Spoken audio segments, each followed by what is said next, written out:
everybody, and good to see you. And welcome to Hope TV. I'm E. Dewey Smith, and my wife Andrea. We're here today to welcome everybody. So excited to have you tune in today to Marriage Matters. It's amazing. We've been doing this since March of 2020, and some of you have been a part with us. You've been a family, part of our family since March of 2020. And we want to thank you for riding with us, man. It's been 14 months. Can you believe that? A long time. Listen, this is crazy. We coming up on that, and 14-month anniversary in a few days.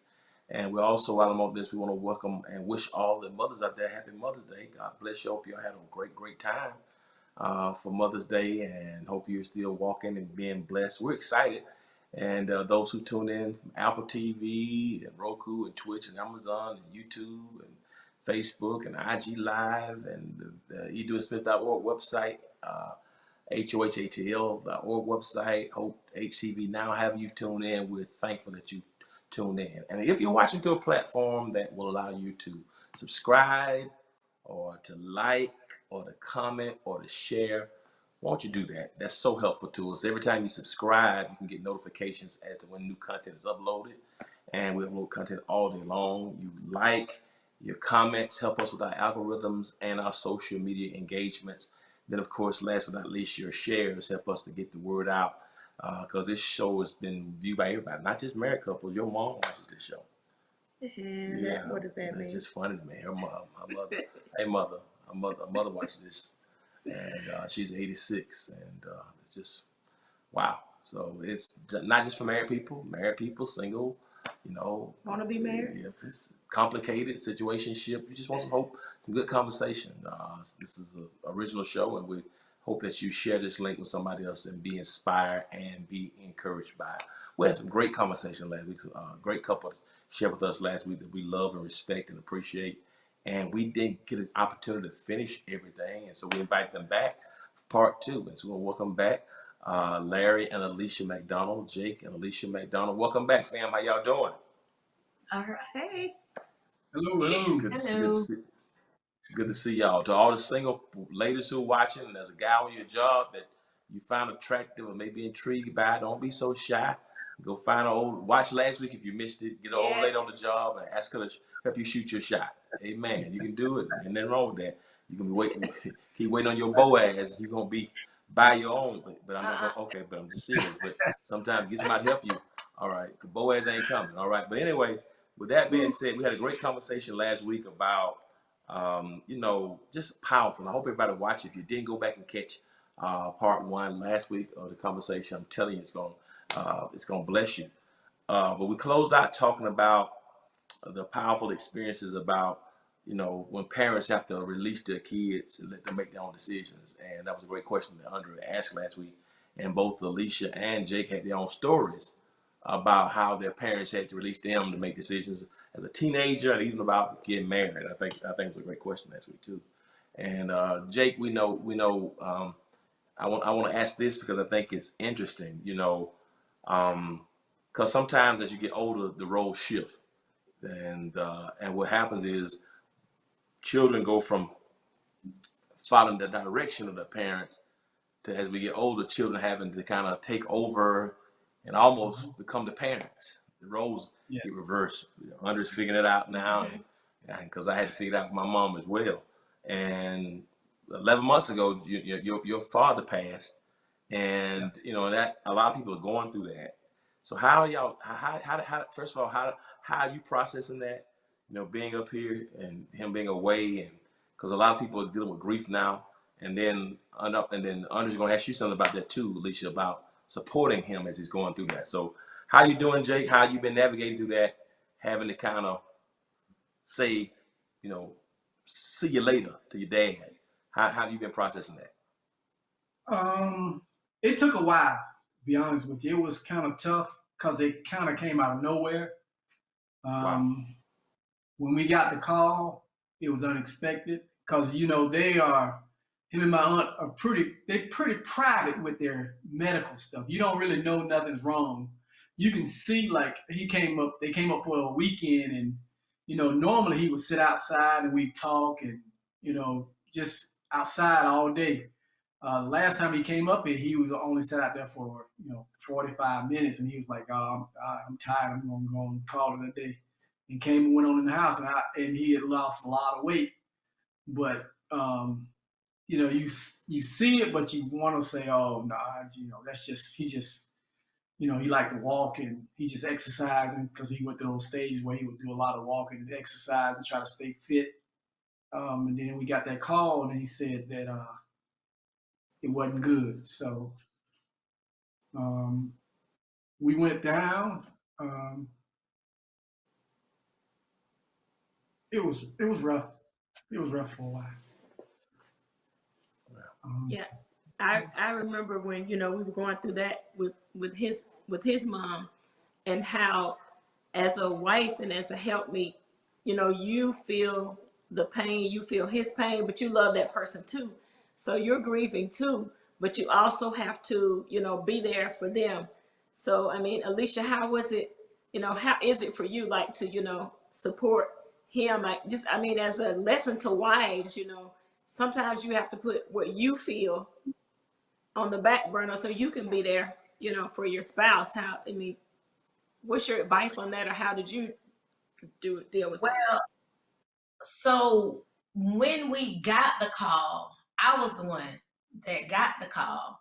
But get this, I was actually on Flat Shoals Parkway, and earlier that day, and somebody hit me, and I totaled out my car, kids in the car, but everybody was okay, but totaled out my vehicle this particular day.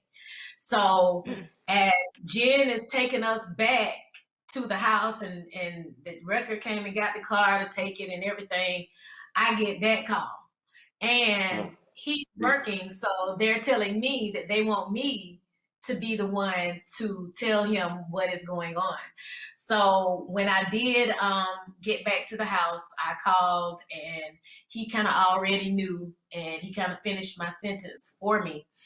But I want to say that is when I've seen the most emotion from him from this.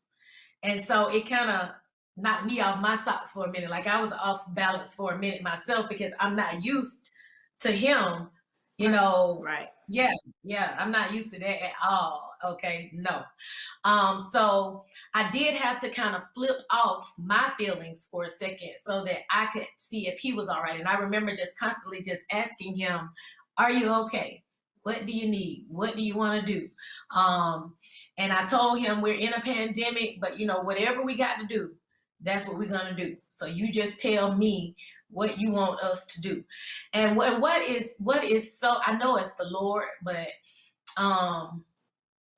he was still taking care of us even then, the Lord and King Davis, because one of the things that he gifted him in his passing was a car. So when my car, that day when we found out that he had passed, my car is totaled out. So we got to wait for the insurance to do this. We got to wait for this to do that. But meantime, I'm going left. I'm going to Macon. I'm going to Atlanta, and he's going to McDonough, and we talking about one car. So I think King Davis was still taking care of us even then, because he was able to drive that car, and I was able to drive his car until we got another new vehicle. So, but back to the pain part, like I said, I've never had to witness him. He's had relatives to pass, and I'm not saying that he didn't feel anything, but I think this one was heavier than anything that I think you really ever experienced. And it ran deep for all of us, because here's a man that taught my husband how to be a man. So, and he treated me just like I was his daughter. I want y'all to understand, even though technically he was his nephew, he was his son, and I was his daughter. And he made it plain, and he made it clear all the way to the very end. And Jake is considered one of his children, just like the ones that have his blood. So,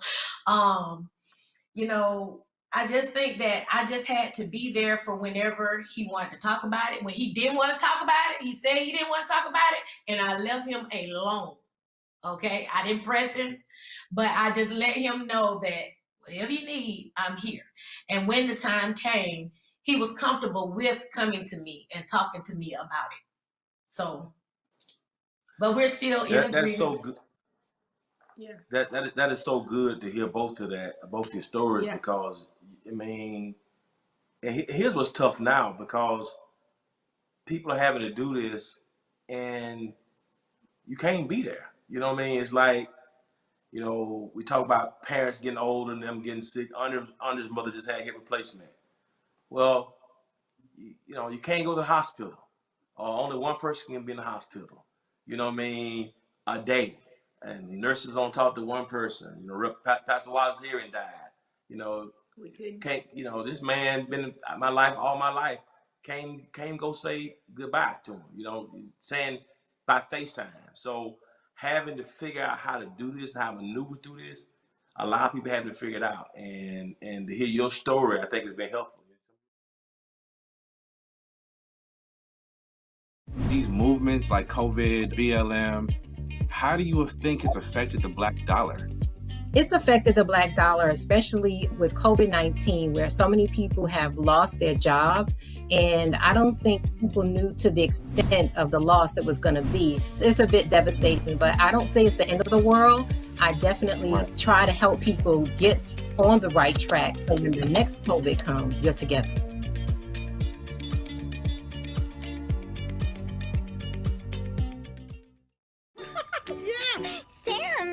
Oh, hey, Julia. Are you ready to play band with us? I'm going to play my clarinet. And Elmo's gonna play his drum. Drum loud. Oh, well, you know what to do, Julia. Julia knows.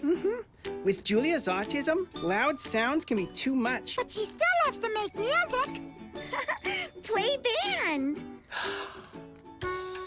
Early screening for autism can make a lifetime of difference. Find out more at screenforautism.org. I have went through the trenches to understanding of dancing with darkness, to realizing that I had to be broken to be a light. Outside of the titles, outside of the responsibilities, what I owe God is everything. And so I speak from a solid foundation of knowing that I'm not my past circumstances, I'm not my past situations, I'm not my trauma, but I am who He's called me to be.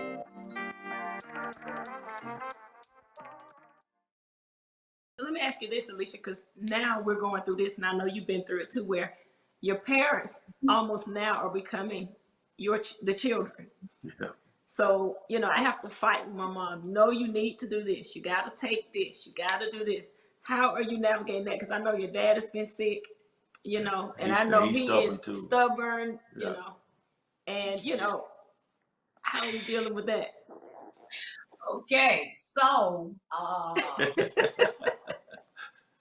y'all know Pastor JW, so he can be hard at times to, I mean, he still wants to do what he used to do, and I'm trying to explain to him, you know, certain things you can't do anymore. You can't drive when it get dark. You know, you can't make decisions like DirecTV and AT&T and stuff like that until you can it first. Don't change no plans. Don't do, you know, and, you know, I think now he is kind of adjusting a little better because now he kind of says, I need to talk to Lisa first. I need to talk to Lisa first, or I need to talk to Jake first. But it's been a rough road. Brenda, she's gonna go with the flow, you know. Long as you seeing about it, she's good. She's good. She's happy that you're looking out for her. But JW, every now and then he have to raise up and tell you, you know, I'm dad. I'm the dad. But it's been a major adjustment. It's been a major adjustment. But I am glad that where he may not feel comfortable telling me something, he'll tell him. Yep, that's good. They are really best friends, pretty much. In that. It's my man. It's my man right there. Yeah. When you watch that, that natural camaraderie. Being around, seeing interactions is a beautiful thing, and I just think it's amazing. How those roles reversing, and y'all doing it beautifully. And y'all, your stories helping some people. How the roles reverse. But speaking of roles, though, Jake, I want to ask you this question because Alicia is a professor. She works for Fort Valley State. She works for every church in Georgia. So she's a missionary, choir director, praise and worship leader, choir director. So and she's over the choir for them. She's over the gospel choir for Fort Valley. She works for the Macon Church. She works for the Atlanta Church. She works for another church in one or two more churches in Atlanta. So before COVID, she's teaching. She's choir rehearsal at nighttime every week. Church on Sundays. So that's a whole lot. She got 11 jobs in addition to being a wife and a mother. So how do you handle being the father holding things down? Because you have to do a whole lot of things. What you call it? And you work. Yeah, and you were, right. You work a full-time job. You're professional. So here you are working all day and doing your thing, provide, take care of your family as you were taught how to do. And she works, but then you have to come home and be a parent and work again. That's a full-time job with no pay. So how do you handle having to step up? Because a lot of stuff you have to do now. Cooking, cleaning, helping with the boys. How do you navigate that? Because a lot of men probably would struggle. What you mean by that? I heard that. I mean, they would. Yeah. They would. Oh, I'm just asking what you meant by that. All right. But anyway, so how, because I stopped stepping back, come on. I do. Anyway, so how do you handle that, Jake? Taking care of your responsibility at work, but then coming on and help out to do stuff that traditionally people think is the wife's role. Well, I think for me, it was easy for me because of my grandmother and my great grandmother. My great grandmother, they taught me how to cook. They taught me how to wash clothes. Basically, taught me you need to be able to take care of yourself. So that made me self-sufficient. So with me and when the boys came, it was pretty natural because I'm gonna cook. I gotta eat, so they gonna eat. If I don't want anything, I'm gonna make sure they get something. It was when we had the first one, Connor. My job was when I got out of work, I was to go. My part of homework was psych works. I had to cover all psych works. That was my thing. That was me and his. That was our time together. That was our bonding time. And it was. That was what we did. He took his showers. We went over psych works. He went to bed. Caden, is a little different. He's something else. He's too much. Somebody number two. He's too much like me. So you have to watch a him. Lot like you. But he's active, very active. He's always into something. But it's pretty much the same thing. I basically just try to pick up where she left off. Try to set some kind of structure. You go, when I come home, we're going to eat at this time. I know it used to be 6 o'clock we eating. No matter what happened, at 6 o'clock we're going to sit down and eat. Like 7:30, you taking your shower. After shower, we're going to do psych work. You going to bed. 9 o'clock, it's done. COVID changed all of that. They really don't respect the bedtime now. They think they can stay up every night as long as they want to. So it's a fight, almost nightly. But as far as taking care of them, all she has to do is tell me her schedule, and I just have to make sure I'm in place. If I'm not, I'm gonna get a call or a text. So I try to, even the people, my employees know when that phone ring at 5 o'clock, they be scared to tell them I'm still in the building because they know it's a problem. So I try to, if I gotta be somewhere, I tell them I gotta go. And I want her to be her best and be the best she can be at whatever she wants to do. I support whatever she want to do. I'm there for it. If I have to come home and if I take some time off from work, take care of the boys while she go do something, I don't have a problem with it. All I gotta do is you gotta give the time to plan. Wow. So let me ask you this, Jake, because I know, from where we live up in Henry County to Fort Valley, that's like hour and a half? one way, One way. Yeah. Yeah. 1 It's a hour, good. one way, and a lot of times it's at night. Yeah. R10. Yeah, country roads, back roads, dark. Yeah. How, I do you worry have? How do you feel about that part of it?